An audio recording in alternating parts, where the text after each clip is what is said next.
என் கையில் இருக்கிற IQ neo 10R இந்த பர்டிகுலர் மொபைலில் லேட்டஸ்ட்டாக ஒரு அப்டேட் ஒன்று கிடச்சிருக்கு. அந்த அப்டேட்டோட டீட்டெயில்ஸ் பார்க்குறதுக்கு முன்னாடி நிறைய நண்பர்கள் பார்த்தீங்கன்னா இந்த பேட்டரி செட்டிங்ஸை பற்றி ஒரு வீடியோ மேக் பண்ண சொல்லியிருந்தீங்க. அதை பற்றி ஷார்ட்டாக பார்த்துருவோம். இந்த ஐக்யூ நியோ 10R என் கையில் இருக்கிறது 8GB RAM 256GB வேரியன்ட்டு. இதில் பேட்டரி கெப்பாசிட்டின்னு பார்த்தீங்கன்னா 6400 mAh battery with 80 watt fast charging support இருக்குது. ஸோ ஃபாஸ்ட்டாக சார்ஜ் ஏற்றணும் அப்படின்னு நினச்சிங்கன்னா அதில் பேட்டரி ஹெல்த் அண்டு சார்ஜிங்னு ஒன்று இருக்கும். ஸோ அதை கிளிக் பண்ணிவிட்டு அதில் ஃபாஸ்ட் சார்ஜிங் அப்படிங்கிறத எனேபிள் பண்ணிவிடுங்க. அதை எனேபிள் பண்ணிங்கன்னா கொஞ்சம் ஃபாஸ்ட்டாக சார்ஜ் ஆகிற மாதிரி ஒரு ஃபீல் இருக்கும். ஸோ அதை சார்ஜ் பண்ணும்போது லைட்டாக ஹீட் ஆகும்னு சொல்லுவாங்க. ஸோ அதை பற்றி ஒன்றும் பிரச்சனை இல்லை. ஸோ என்னுடைய மொபைலில் இவ்வளோ நாளாக பார்த்தீங்கன்னா 100% லைஃப் இருந்தது. இப்போ பார்த்தீங்கன்னா பேட்டரி ஹெல்த் 99% தான் இருக்குது. கிட்டத்தட்ட ஒரு 6 மந்த்துக்கு மேலே இந்த பர்டிகுலர் மொபைல் நான் மெயின் மொபைலாக யூஸ் பண்ணிகிட்டு இருக்கிறேன். ஸோ இப்போ 1% ட்ராப் ஆகிருக்கு. ஸோ இதில் நான் யூஸ் பண்ணது பார்த்தீங்கன்னா அந்த பேலன்ஸ் மோடு யூஸ் பண்ணிகிட்டு இருக்கிறேன். சில பேர் பார்த்தீங்கன்னா அந்த மான்ஸ்டார் மோடு யூஸ் பண்ணுவீங்க. ஸோ அதனால் அவங்களுக்கு பேட்டரி லைஃப் பார்த்தீங்கன்னா கொஞ்சம் சீக்கிரமாக முடிகிற மாதிரி இருக்கும். அதாவது 1 டேக்கு மேலே எனக்கு பேட்டரி லைஃப் வரும். ஸோ அவங்களுக்கு வந்து 1 டே வர்றதுக்கான சான்சஸ் இருக்கும். ஸோ இதில் பேட்டரி சேவர்னு ஒன்று இருக்கும். ஸோ அதை நான் வந்து யூஸ் பண்ணுறது கிடையாது. ஸோ அதுக்கு நீங்கள் இந்த பேட்டரி சேவர் செட்டிங்ஸ் ஓப்பன் பண்ணிங்கன்னா அதில் எக்கச்சக்கமாக கொடுத்துருப்பாங்க.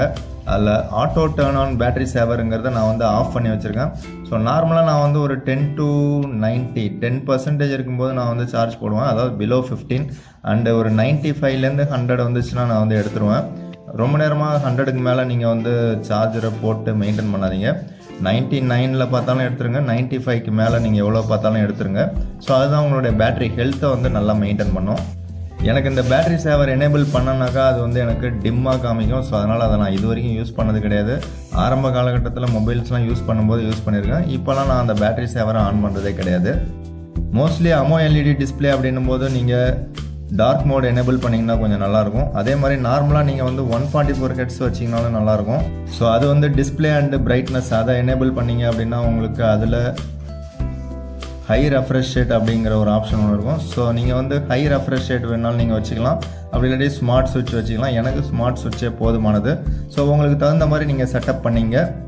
ஸோ இப்போ எனக்கு லேட்டஸ்ட்டாக ஒரு அப்டேட் ஒன்று கிடச்சிருக்கு. அந்த அப்டேட்டோட சைஸ் பார்த்தீங்கன்னா 175 MB அப்படின்னு காமிக்குது. நவம்பர் 2025க்கான செக்யூரிட்டி பேட்ச் தான் கொடுத்துருக்காங்க. நான் கூட அவசரப்பட்டு Android 16 அண்டு Origin OS 6 தான் கிடச்சிருக்கோ அப்படின்னு அவசரப்பட்டு பார்த்தா கடைசியில் பார்த்தா நவம்பர் 2025க்கான செக்யூரிட்டி பேட்ச் தான். மேபி டிசம்பர் மந்த்துக்கான செக்யூரிட்டி பேட்ச் வர டைமில் நமக்கு அந்த அப்டேட் கொடுக்கறதுக்கான வாய்ப்புகள் இருக்குது. அப்படி இல்லைன்னா அதுக்கு முன்னாடியே கொடுக்கறதுக்கான சான்சஸும் இருக்குது. ஸோ ஜஸ்ட் நவ் தான் இப்போ நான் அப்டேட் கொடுத்துருக்கேன். நீங்கள் யாராவது அப்டேட் கொடுத்துருந்தீங்க அப்படின்னா அதுவும் ட்ரையல் வெர்ஷனில் கொடுத்துருக்கேன். நீங்கள் கொடுத்துருந்தா உங்களோட யூசர் எக்ஸ்பீரியன்ஸை ஷேர் பண்ணுங்கள். தேங்க்யூ.